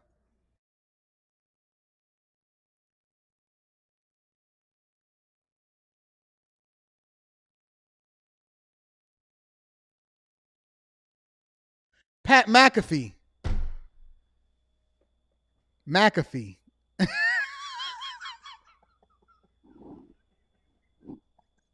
Pat McAfee. Shout out to Pat McAfee. Shout out to Pat McAfee. There's no way that you can say that and know the way that y'all spelling it is the way that you pronounce it. I said McAfee. Y'all saying McAfee.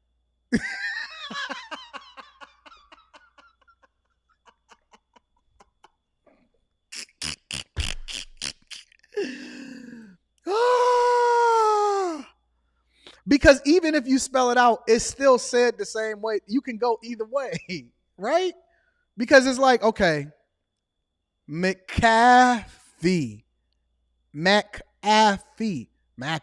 Like, just because you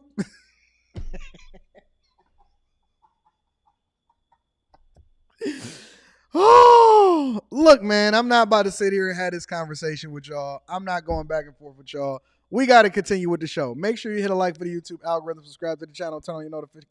Look at Classy Beats. Y'all trying to embarrass me on my own show? Too bad. Good thing I don't get easily embarrassed. Y'all keep saying it's McAfee. I'ma call it the way I see it. Shout out to Pat McAfee.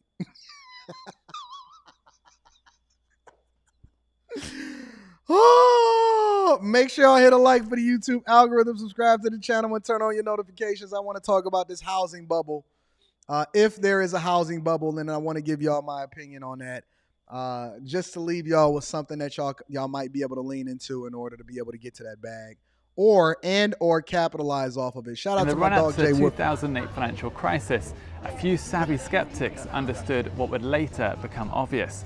The mortgage market was teetering on the brink of collapse. One of the investors who saw it coming now believes financial disaster could be brewing in the housing market yet again. This time, the threat is from flooding. This one is better. Dave Burt, who was profiled in Michael Lewis's best-selling book The Big Short and saw one of his colleagues played by Brad Pitt in the movie adaptation, says the fallout from flood risk could resemble the extraordinary correction seen 15 years ago. And then if you guys have not ever seen The Big Short or read the book, I actually have both. It's a great book and it's a better movie. It's a great book and it's a better movie. If you have not seen The Big Short in order to understand exactly what happened in 2008, as a matter of fact, that's a part of y'all homework. Shout out to Brock. I'm going to be reading Super Chat shortly. As a part of y'all homework, go watch The Big Short. Shout out to Marcia and shout out to Brock. Go watch The Big Short. As a part of y'all homework, I want y'all to go watch The Big Short. And the reason why I want y'all to go watch The Big Short is because it gives y'all insight and information on exactly what happened during the 2008 housing crisis in order for us to leapfrog off of that and learn the lessons so that you guys can understand what's being communicated right now, okay? Let's continue. This person who they're seeking insight from of what's happening within the housing market actually is the guy that Brad Pitt played, okay? Brad Pitt played a guy that also was one of the people that capitalized off of and made billions of dollars as a result of what happens in a housing market. Shout out to Marcel. Let's continue. What happens? I don't mind giving y'all homework either. I love giving y'all America's homework. Housing market. Did you feel that perhaps Brad Pitt maybe was more better suited to playing you? I don't know. I think he did a great job. It was a really entertaining movie, even though they might not have gotten every technical point exactly right. I thought it was a good explainer movie for that whole saga. This time, Burt says that flooding is easily among the most mispriced climate hazards in the US real estate market, especially for single-family properties. Our base case correction scenario leads to home value losses of about $800 billion in aggregate terms. So a pretty meaningful hit, even to a $40 trillion market.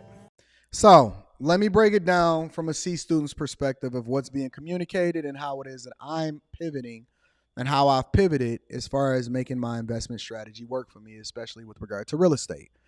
Now, during the pandemic, my wife and I had the opportunity of living in South Florida, and it was a great experience. It was one of the best decisions that I ever made in my life because it changed my perspective towards the possibility of traveling and living in the places that I travel for extended periods of time, right?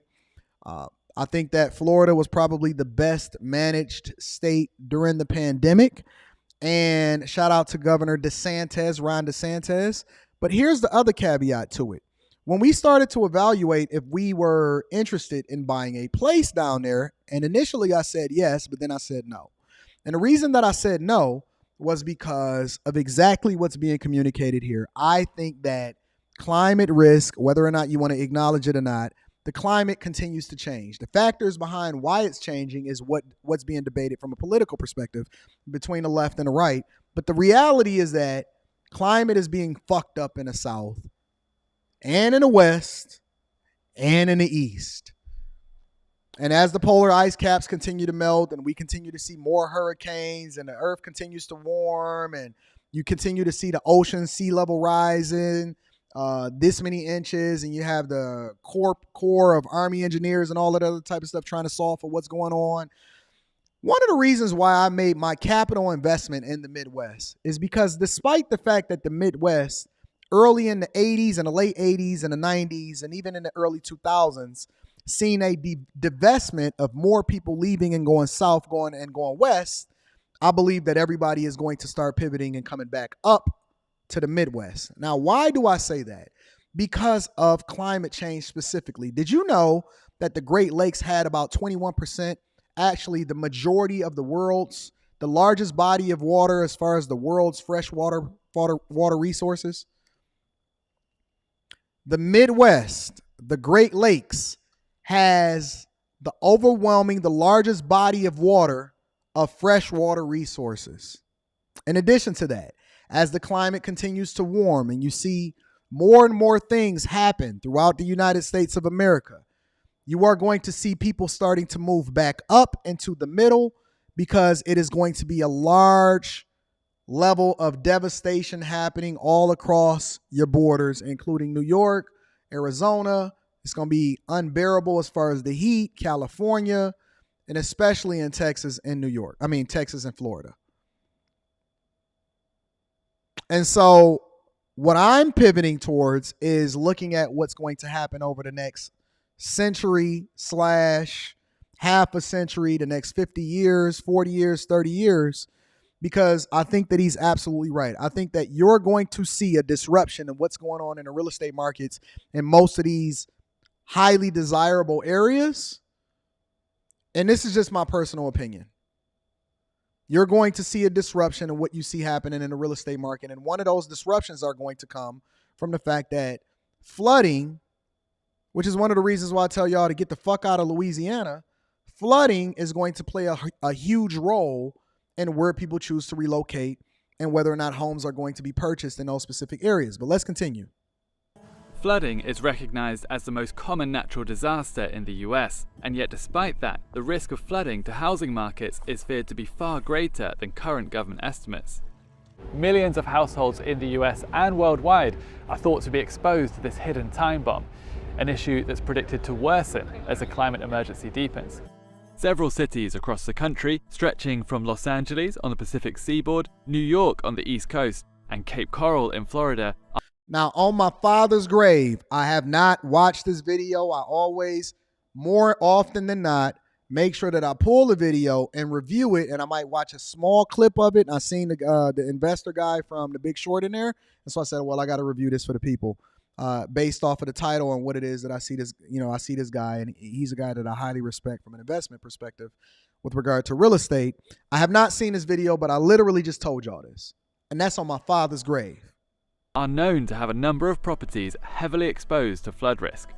Researchers say the cost of unrealized flood risk in the US is a growing threat to the economic stability of households, as well as the broader mortgage market. I think that the real problem is that a lot of the biggest risks are actually in developing nations. Peter Investor M says 2/3 of the earth is made of a body of water. Yeah, but the problem is the overwhelming majority of that water is actually salt water. And so you see no infrastructure spending, especially with the Biden administration or the United States of America, with regard to desalinization, meaning removing the salt from the water in order for it to be drinkable and for it to be potable for most people. You do not see that capital investment. There is a problem, a water crisis happening across the United States that is not being promoted, that is not being talked about. But I pay attention to it and I do the research because it informs me on how it is that I need to pivot from an investment perspective. That's why y'all need to go back and watch the video inside of the Patreon of the 8 things that I look for when I'm looking to make an investment, because it doesn't just apply to stocks. It also applies to every other facet of life that you're looking to make an investment in. But desalinization, there are other countries that are making capital investments in desalinization. Just because 2/3 of the earth is made up of water doesn't mean that it's actually water that we can use without going through a heavy, huge investment process in order to ensure that it's drinkable for the majority of people. That's just a fact. So it's not about the value of homes causing mortgage defaults. It's more that an acute event occurs and actually the governments are unable to handle the losses that come with that event. And then you end up with this being more of a humanitarian crisis, which obviously affects everyone to the extent that we're all linked in this global economy. Extreme weather events brought on by the climate crisis are already evident. So too are the risks to people's homes. 2022 saw apocalyptic floods in Pakistan following a record-breaking monsoon rainfall. The disaster submerged 1/3 of the South Asian country and damaged more than 2.2 million houses. In the same year, Nigeria faced its worst flooding in a decade. The destruction impacted nearly 3 million people across the country. So here's the thing. When you see this stuff happening and they're referencing different countries, but then they're bringing it back to exactly what's happening here in the United States and what could potentially happen. What you guys have to start paying attention to and y'all have to start leaning into is making investments based off of a long-term view instead of a short-term thought. A long-term view instead of a short-term thought. Because the only thing that we usually do is we have a Me Too mindset. I seen these hoes started selling bundles of hair. And then everybody all of a sudden started selling bundles of hair. Everybody moved to Atlanta and everybody went to Atlanta, and now you got chicks getting shot up there. Now everybody is moving over to Houston, and so they fucking up Texas. And so when I look at different places and I'm looking to figure out where it is that I want to make the majority of my investments, I don't invest based off of a Me Too perspective. I invest based off of what I see things or where I see things going in 10 to 20 years from now. Killing hundreds as water submerged farmland and infrastructure. Cities like the Indonesian capital of Jakarta and Ho Chi Minh City in Vietnam are sinking too, in part due to excessive groundwater extraction for drinking and everyday use by residents, making homes in these low-lying areas even more vulnerable to flooding. Meanwhile, Hurricane Ian, which devastated the Americas, was found to be by far the costliest natural disaster of 2022, and it's gonna get worse. Roughly $100 billion in losses and exacerbating an already urgent housing crisis in Florida. In the UK, at least 1 in 6 people in England are recognised as being at risk from flooding from both rivers and the sea. That is huge. 1 in 6 people? 1 in 6 people? What is that, 16 to 18%, something like that? Of the entire population in that country is at risk of flooding? Even insurance companies are starting to pull out of certain states. You can't even get insured in certain states as far as flood insurance because they already have predicted and is expecting natural disasters to wipe out a majority of the homes, and they are not looking to rebuild them in these horrible spaces. I'm telling y'all. See, densely populated cities such as London, Cardiff, and Edinburgh could see damage increase by more than 25%, even under a scenario where global heating is limited to 1.8 degrees Celsius above pre-industrial levels. Here in England's southwest city of Bristol. Now, when y'all say, it's funny because Jerome says the weather is what makes the Midwest horrible. Anton can move around with his resources. He stay gone. I'm not talking about where you live. Y'all can live wherever y'all want to live. You missing a plane, right? You missing a flight. I'm talking about where you invest.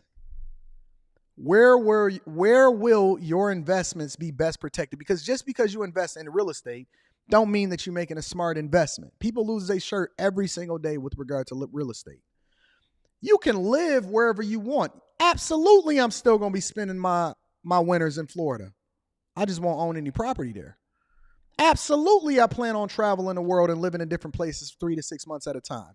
I'm just not looking to own any property in certain places. So when I'm talking about capital investment, I'm saying that every investment that you make, not just in real estate, but in everything that you do, look at the long-term view and look at the possibility of having an exit strategy.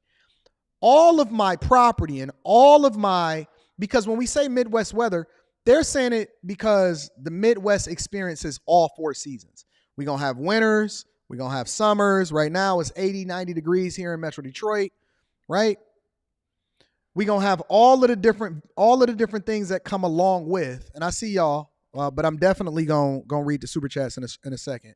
I'm talking about where will your kids be able to inherit the things that you invest in? Where will your kids' be able to lean into as far as the investments that you make today?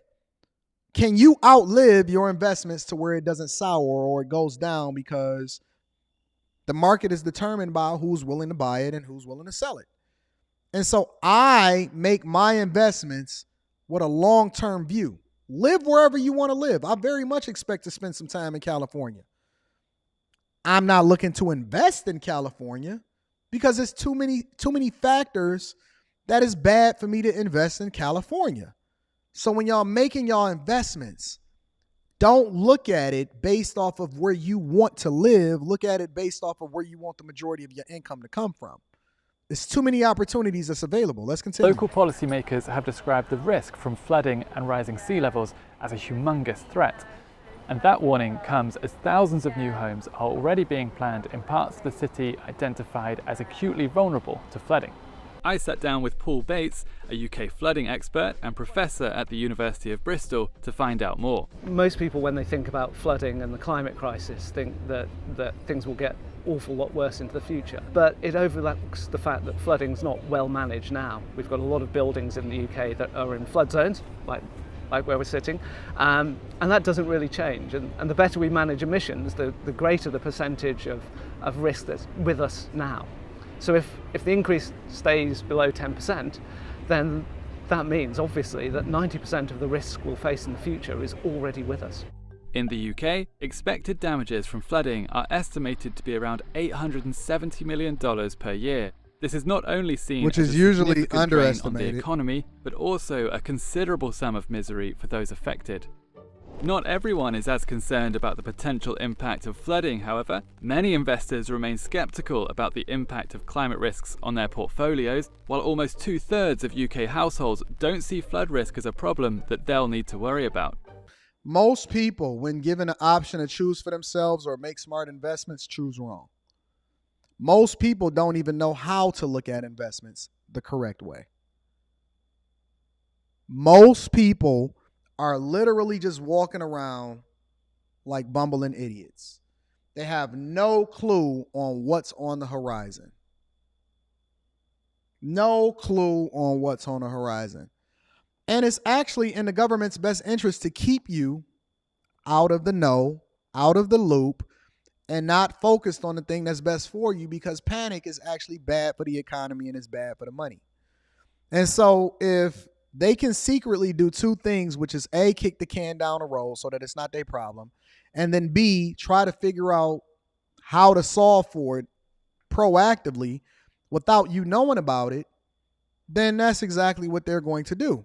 Because panic, widespread panic, the worst thing, let's just say, for example, let's say hypothetically, and I'm not saying that this is true, but let's just say hypothetically that Florida was going to be a piece of shit in 25 years, right?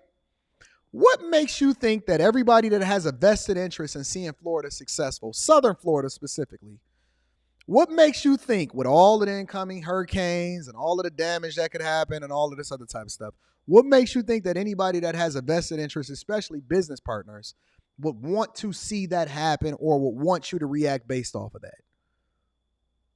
If the banking industry know that they're susceptible to collapsing due to higher risk and more people not paying their bills, then why would you think that they would release that news to the general public instead of solving for it and pivoting as far as how it is that they allocate their resources and portfolio?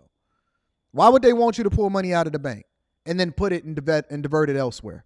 Why would they not want you to have a 30-year mortgage, even understanding that they know that you're going to pay double and triple for the house by the time that it's paid for? Everything bad for you is hidden from you. And it's a reason for that, because it's profitable for other people to continue to keep you out of the loop. And so why would they tell you the thing that's best for you, understanding that it's going to hurt their pocketbooks?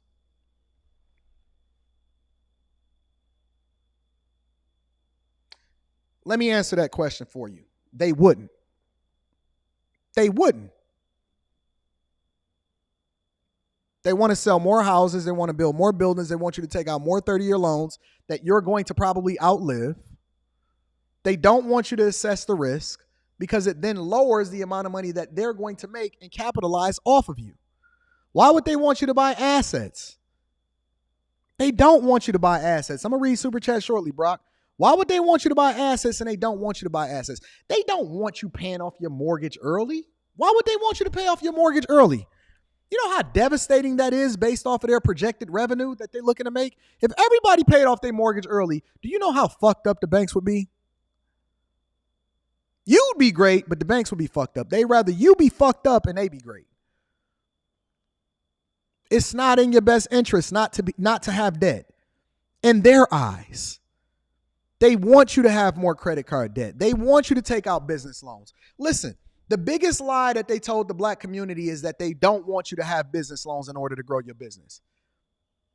They just know that you're not going to pay it back and you don't qualify it for. If they can get you to pay it back, they gladly give you $1 trillion, because they know that that's more money in their pocket in the form of interest, which means that they can fatten up what it is that they share with the shareholders and they get bigger bonuses. I want you to take out more money. Why would I want you to not take out money outside of the idea that I know that you would actually fuck up my balance sheet because I know you're not paying for it, because the risk is too high in order to be able to loan it to you? If they could take out predatory loans for everybody and ensure that everybody that can't afford them actually really pay them back, that would be the best thing that ever happened to the banks in history, because they get all of the fees, higher interest rates, they make more money, and you're the one that suffer as a result of it. It's just a fact. Y'all got to wake up. Y'all have to wake up. Y'all behind the 8 ball. If you watching this show and you're not a part of the Patreon and you got debt, credit card debt, housing debt, car debt, student loan debt, somebody was already planning on going out with their homegirl. Somebody was looking to take a trip this weekend. Somebody was looking to do something that wasn't in their best interest. And hopefully I stopped you from doing it so that you can make the sacrifice that allows for you to live the life that you're supposed to live. Tap in. Link is in the description as well as pinned to the top of the chat. Let me read some of these super chats, y'all. What we got here? What we got popping off? Marcia Palmer says, old lady, Empress, Patreon member, loving what I'm learning from you, AD. All goes back to the money, and much respect to Lady Rita. Shout out to my love, Marcia Palmer. I love you. Thank you for tapping in. We going to do the work. This is the greatest morning show on earth, and I appreciate you for acknowledging it. Brock says, sorry I'm late for the service, Pastor. Building a new bridge for the airport. Look at these bag chasers killing it. Plus, other big projects got me busy here at work. Great show last night, by the way. Thank you for tuning in, Brock. I appreciate you. Marcel Hearns, thank you for the 1 ball. I appreciate you. I appreciate everybody that contributes to the platform. Shout out to Mike, that dude on Cash App, the big podcast. So you recommend staying and living in the Northeast. I recommend that you live wherever you want to live, but that you put the majority of your investments in the Midwest. Not Northeast, Midwest. Midwest. That's my personal recommendation. I'm not telling you what to do. I'm telling you what it is, and I'm doing everything that I'm investing in real estate-wise is going to be in the Midwest. Shout out to the big podcast. Self-Made Forever says, Anton, since you're speaking on climate change, what's your views on the future of food for America? Do you think a biblical food plague is on the way for the West? I don't. I think that we're going to have more GMOs. I think we're going to have more genetically modified food. I think we're going to have more. I don't think that that's going to happen for the West. I think it's going to happen for other countries. Other countries that may not be as fortunate or has as mighty of a military as us. I think that the military is largely the way in which we command what goes on, what happens in the world. But I don't think that there's going to be a food crisis in the Midwest. I think that we're going to have more manufactured and more genetically modified food than ever before. How that affects us from a health perspective, that's a whole nother conversation. But I don't think that there's going to be a food crisis here in the U.S. anytime soon, personally. Cliff Williams says, Anton, have you seen a New World Map? I have not. Send it to me, Cliff. Email it to me. Tony Williams says, I think it's ego in business. Put your glasses back on and double down on the D. Hamlin injury. Skip made it seem like he's uncorrectable and says no wrong, so he pulled a Jay-Z on Dame move. Good luck with that, fam. I don't think that y'all underestimate Skip. Y'all think that Skip is Dame. Skip ain't Dame. Skip is not Dame. And let me tell you something. It's people in the industry that do not let ego get in the way of they bag. Listen, it's a difference when the money is fucked up and you got ego. Now we got a problem. But when it ain't when we got ego and all of that other type of stuff and it's a bag to be broken down, ain't nobody walking away from no bag. I think it always comes back down to the money. You can get a woman to stay and do anything that you need her to do when you got that money right. Women will put up with way more from a nigga that got resources than from a nigga that's broke. The nigga that's broke, she gonna be like, I can do better by my damn self. But for the dude that got resources, she may leave eventually, but she gonna be like, damn, but I don't want to be crying in the Benz. You mean I gotta go all the way back down to that Malibu that I gotta ride on with a spare tire and move back in my mama's house? I'm gonna work this shit out. Look, relationships last longer when people have resources. That's a fact. Look it up. People tend to stay at their jobs longer when they got that golden parachute and they get into that bag. They put up with more. They deal with more. They're willing to rock out with more. People are not just walking away because they feel some type of way when that money is going crazy. When that money going, I'm even contemplating right now, I'm having the hardest time of my fucking life having to deal with the idea that I got to go back into work. But I tell you one thing, I'm like, damn, but that money is crazy. Every 2 weeks, that check hit my account, and I'd be like, God damn it. I'm going to have to ride this out. When that money is there, it changes everything. That ego, walk out the fucking door. But that money, it fixes a lot of things. It may not fix everything, but it makes it okay sometimes. It makes it okay, Tony. I'm telling you, fam. Hear me out, big dog. I'm telling you, big dog. Brock says, thank you for covering this. Thinking about a lot now. That's what I'm here to do, is to disrupt what it is that y'all think so that y'all can make different decisions. Treesman X, the Rebirth, says, you're absolutely right, Anton. People stop moving to Atlanta. There's nothing here for you. Y'all not Meech and T. Big T. Chill the fuck out. Facts. Y'all not Big T and y'all not Meech. AWOL says we need to be zigging while everyone else is zagging. Shout out to you for the fireball. Self-Made Forever says 50% of New York hotels are being used to hold immigrants. One hotel is spending $5 million a day holding immigrants. What? Hey, send me that story. We're going to cover that tomorrow on Friday. I'm interested in breaking that down. Shout out to all of y'all that held me down with the super chats and the cash apps. I love y'all. I appreciate y'all. Make sure, y'all get that Teach Pack, 30% off your first order plus a free gift. Plus, if you are not a part of the Patreon, I'm telling you, we got some crazy stuff going up. It's going to be lit. It's going to be dope. It's too much money to be able to get. More importantly, the first day of the month is the best day of the month in order to join the Patreon. If you are not a part of the Patreon, we got a problem. Does that mean that you ain't even willing to invest $15 in yourself? We ain't even got no courses to sell you. We just saying invest $15 in yourself. You're going to spend $15 on a number 3 biggie size at McDonald's. Put $15 into getting the information you need in order to really level up and take care of your family, fam. And the first day of the month is the best day to do it. If you're not a part of the Bag Chasers, we got an issue. All right? I love you. I appreciate you. I need y'all to do me one more favor before we get up out of here, though. Make sure you share this with your family and friends. We don't want to be successful by ourselves. I love you. I appreciate you guys. Thank you for making this show awesome, entertaining, because without you, there is no me. Hold on. I got to come back and give some acknowledgement to the people out here in the chat. Tazzy out here saying, what up, though? What up, though? Shout out to my bag chasers. Tazzy says, Anton, the bag is on the way. Your boy just fixed $1 million problem.